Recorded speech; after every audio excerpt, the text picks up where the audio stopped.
Have you ever stopped to think about how many times you've made a promise to yourself and then failed to keep it? Waking up earlier, training, studying, stopping procrastination. Quiet commitments made in the privacy of your own mind and broken just as quietly. Now, let me tell you something that may be uncomfortable to hear. In Japanese philosophy, this is not seen as a lack of motivation. It is considered shame. For Miyamoto Musashi, one of the greatest warriors in history, breaking your own word represented a serious failure of character. And this is something many people repeat every single day, often without realizing it. The modern world has trained you to be lenient with yourself. It's fine. I'll do it tomorrow. Today was difficult. But in the warrior's path, these justifications don't heal. They slowly erode. Japanese philosophy does not judge a man by what he says to others, but by the alignment between what he decides and what he actually does. And this is where silent shame lives. No one sees it. No one calls you out. No one points a finger, except you, when you lie down at night with your thoughts. Have you felt that weight before? Knowing exactly what needs to be done, yet choosing comfort instead? That sensation is not laziness. It is your identity weakening. Promise after promise. What may surprise you is that Musashi never treated honor as something symbolic or poetic. For him, honor was a daily practice. It was acting on what was decided, even when no one was watching, especially when no one was watching. In samurai tradition, words carried the weight of a blade. A promise was not a vague intention. It was an internal vow. Breaking it meant losing something far more important than productivity or results. It meant losing self-respect. And without self-respect, there is no discipline. There is no focus. There is no mental strength. Only a quiet loop of self-sabotage that repeats itself daily, disguised as routine. You might be thinking that life today is different. And in many ways, it is. But the human mind has not changed.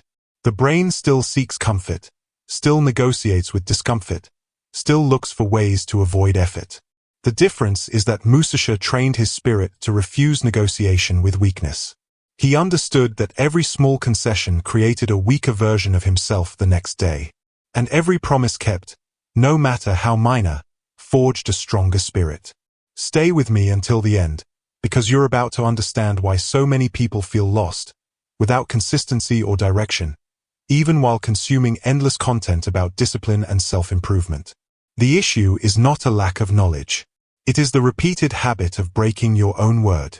Invisible, but destructive. Perhaps no one has ever said this to you so directly. Every time you break a promise to yourself, you train your mind to believe that your decisions carry no weight. And when your decisions lose value, your identity begins to collapse. Musashi saw this with brutal clarity. For him, a man who cannot trust his own word cannot trust anything else. This is where the path splits. On one side is the modern man who keeps negotiating with himself and calling it normal. On the other is the warrior who chooses to confront this silent shame directly. What follows will show you why this distinction changes everything, and why, according to Miyamoto Musashi, true discipline cannot exist without restoring internal honor. This is why this conversation matters. Because when we talk about word, honor, and discipline, we are not discussing distant ideas from ancient Japan. We are talking about your routine, your ordinary day, the small decisions no one else sees. So let me ask you something directly. What was the last promise you made to yourself that you didn't keep? Something simple. Waking up early, training, studying, ending procrastination. If you feel ready, write it in the comments. Not to expose yourself, but to become aware. Sometimes naming the issue is already the first act of honor. And if this reflection resonates with you, leave a like on this video. It may seem minor, but it isn't. When you do that, YouTube recognizes this content as valuable and shows it to others who may be stuck in the same silent cycle. It costs nothing, yet its impact is real.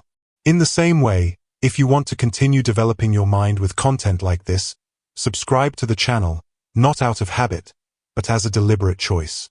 This space is being built for people who want more than appealing phrases. They want structure, discipline, and a strong identity inspired by Japanese philosophy and the warrior's path. Your engagement helps this message reach others who, like you, know they are capable of more but need to stop bargaining with themselves. When you like, comment, and subscribe, you are not just supporting the channel. You are making a small public commitment. And public commitments carry weight. They create responsibility. They reduce isolation. They turn individual viewers into a quiet brotherhood of people who decided to change.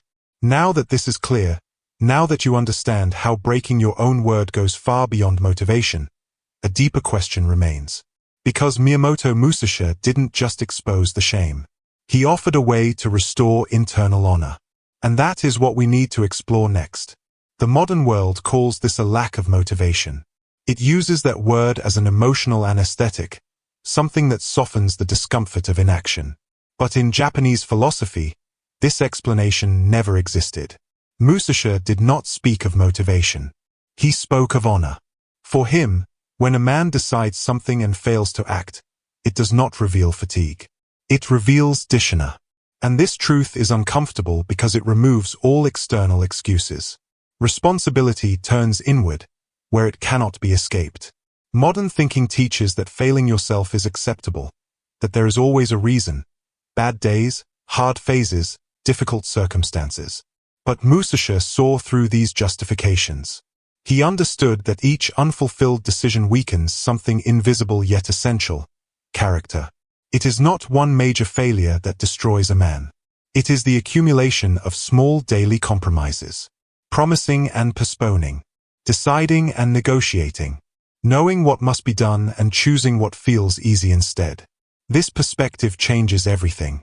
Because if the issue were only discipline, a new method or routine would solve it. But the real issue lies in the relationship you have with your own word. When you stop honoring your decisions, your mind learns that your choices are optional. And this slowly corrodes your mindset, your progress, and your self-image. Musashi trained his spirit to reject this pattern. Japanese practices designed to strengthen internal coherence were built on consistency, not intensity. On following through, even when no one was watching. Even when there was no recognition. That is how true strength is formed. And this is where the narrative begins to shift. Once you recognize that the core problem is not motivation, but the repeated breaking of your own word, Japanese philosophy stops being inspiration and becomes a mirror. An uncomfortable one, but also a deeply transformative one. There comes a point on the path where Japanese philosophy stops serving as inspiration and starts acting as a mirror. An uncomfortable mirror. Not one that reflects who you want to be, but who you have been in the small, daily choices. Promising to wake up early and pressing snooze. Promising to study and drifting into endless scrolling. Promising to change, then halfway through negotiating with yourself as if it carried no consequence at all. This is the backstage reality almost no one admits openly, yet it quietly shapes mentality and direction. In modern thinking, these behaviors are treated as normal, almost unavoidable. But in Musashi's view, every one of these breaks was a strike against your own identity. Japanese philosophy has always been clear on this point. A man is defined by the decisions he honors. Not by large promises made in moments of excitement, but by the small choices upheld when comfort calls the loudest. This is where a difficult truth lives. Every broken promise weakens who you are, not suddenly or dramatically, but steadily and quietly. Japanese concepts like kaizen speak about continuous improvement, yet the internal cost of interrupting that process is rarely addressed. When you decide something and fail to follow through, your mind records the message that your decisions are flexible and optional. This affects your progress, your ability to change, and even how you face challenges. Over time, doubt sets in, not because of limited potential, but because of constant internal bargaining. Musashi understood that the greatest enemy was never external. It was the habit of giving in. That is why Japanese training emphasized repetition, discipline, and refining the spirit through daily practice.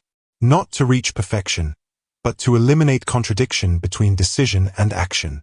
When you promise change and delay it, something inside learns to escape. And that escape has consequences, even when no one is watching. This is where the difference begins between those who remain trapped in this invisible cycle and those who decide to break it. Understanding this internal mirror reshapes how you approach your decisions and prepares the ground for something stronger, more stable, and harder to break. The code of Miyamoto Musashi treated the word as a vow.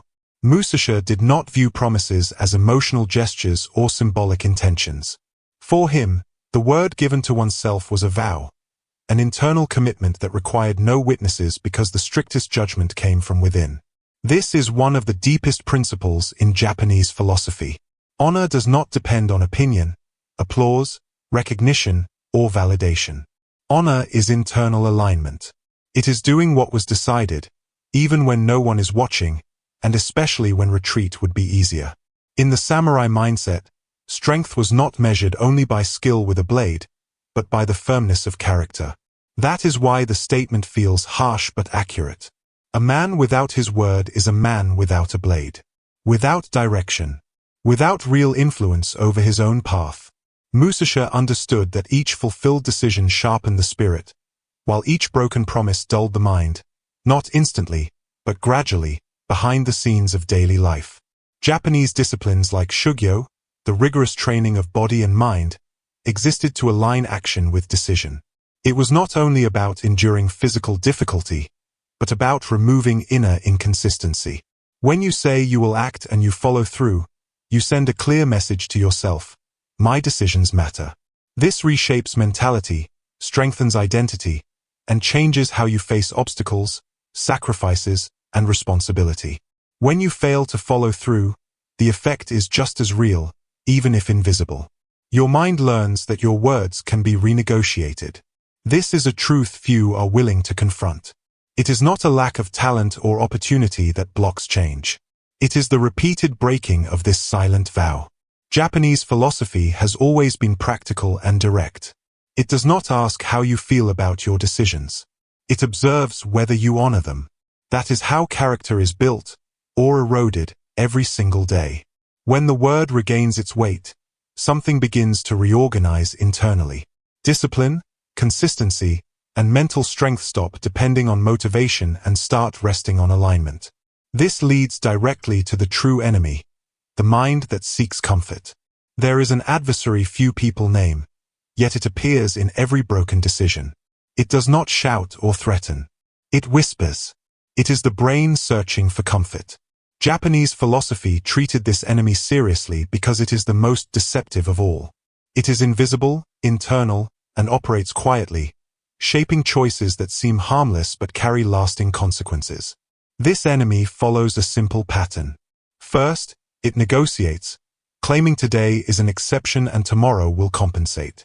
Then it rationalizes, building convincing explanations that turn avoidance into logic. Finally, it betrays the original decision, presenting retreat as intelligence when it is often fear in disguise.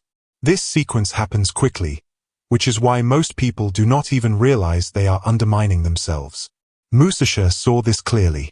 He knew the greatest duel was not against another person, but against this pull toward comfort. That is why he trained the mind above all else. Japanese disciplines existed to build resistance, to teach the warrior not to negotiate with weakness. Not out of pride, but to protect the integrity of one's own decisions.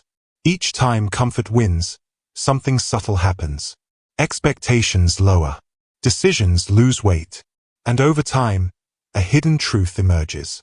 It is not lack of ability that prevents progress, but the repetition of this unseen pattern. Every time the mind wins, it learns. It learns that negotiation is possible. That postponement is acceptable. That betrayal has no immediate cost. Recognizing this enemy changes how you see your daily choices and reveals where the real battle takes place. Then comes the invisible fall, the loss of self-respect. There is a quiet moment when the truth becomes clear. You are not failing the world. You are failing yourself. This is the modern shame few admit because it leaves no visible scars, yet corrodes everything internally. Japanese philosophy was direct on this point. When self-respect collapses, everything else follows. At first, the damage seems minor. One broken promise, then another. Then the cycle of guilt begins, blending regret with justification. You know you could have acted differently, but avoid facing it. Gradually, this repetition forms a weakened identity, not from lack of potential, but from too many concessions. No one loses strength overnight. It dissolves in small, unhonored choices hidden inside routine. Musashi viewed this stage as the most dangerous because it creates no immediate alarm. Just a quiet sense of being less than you know you could be. Japanese mental training existed to prevent this decline, not to humiliate, but to awaken. To show that the greatest loss is internal, not external. When self-respect erodes, mentality shifts, decisions loosen, direction fades, and transformation feels distant. You begin to see yourself as someone who tries but never sustains. And that belief quietly guides future choices. Japanese philosophy did not stop at identifying this problem. It offered a way to rebuild, starting exactly where it hurts. This is where the samurai principle ends negotiation. Musashi did not offer shortcuts or motivational tricks. He taught something simple and demanding: small promises, absolute fulfillment. The true shift does not come from promising more. It comes from promising less and honoring every word. This is a revelation that challenges modern thinking. We're used to big plans but little follow-through. Musashi understood that every promise carries an internal cost. That's why his rule was clear: fewer promises, zero breaks. Not because the warrior was perfect, but because he respected the impact of every decision. In the samurai's journey, discipline doesn't come from enthusiasm. It comes from ending negotiation. When you stop arguing with yourself, something inside organizes. Your mind recognizes that the decision is not open for debate. This completely changes how you act. This is the hidden truth behind consistency. It's not about willpower or daily motivation. It's about internal structure. Techniques like Kaizen only work when this principle is active because continuous progress requires trust in your own word. If your word has no weight, any method collapses. But when every promise is small and non-negotiable, the effect is immediate. Your mentality strengthens, decisions gain clarity, and transformation stops being abstract. Musashi expressed, even without using the words, that discipline begins when negotiation ends. While you argue with yourself, you remain vulnerable. When you decide and execute, you become predictable to your own mind, and that is power. Not loud, visible power, but silent power that sustains identity in everyday life. That is how the journey changes direction. Not through emotional outbursts, but through repeated coherence. This principle goes further. It transforms philosophy into action. The ritual of honor is simple: do and fulfill. Musashi knew ideas alone don't change identity. Repeated action does. Transformation starts not with grand promises, but with the smallest, most attainable promise. Small enough to avoid resistance, clear enough to prevent escape. Modern thinking assumes change requires grand gestures. In truth, it is born in the background of small, deliberate choices. The ritual is straightforward. Make a promise and fulfill it the same day. Not tomorrow, not when motivation returns. The same day. This prevents the mind from creating excuses, from rationalizing postponement. Acting before comfort takes over quietly rewires behavior. Over time, this generates alignment. Alignment creates real impact. In Japanese tradition, this practice connects with Kaizen, continuous progress, and Shugyo, rigorous training that shapes character. Every fulfilled promise sends a clear internal signal: my word has weight. Repeated, this message strengthens mentality, clarifies decisions, and shapes identity based on action, not intention. That is why the phrase is simple and powerful. The samurai promises little, but fulfills everything. This ritual isn't about perfection. It's about coherence. Repetition transforms effort into habit. What once demanded energy becomes automatic. True discipline emerges naturally from honored decisions. As identity begins to shift, new responsibilities appear, and how you respond to them changes fundamentally. Here, there is no room for theory, justification, or interpretation. Japanese philosophy is direct.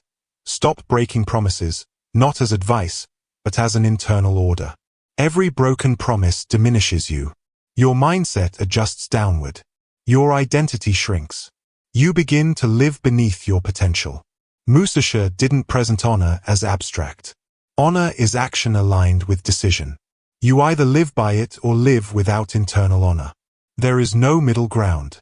This confrontation shows that the greatest choice is internal. Continuing to break promises is a decision.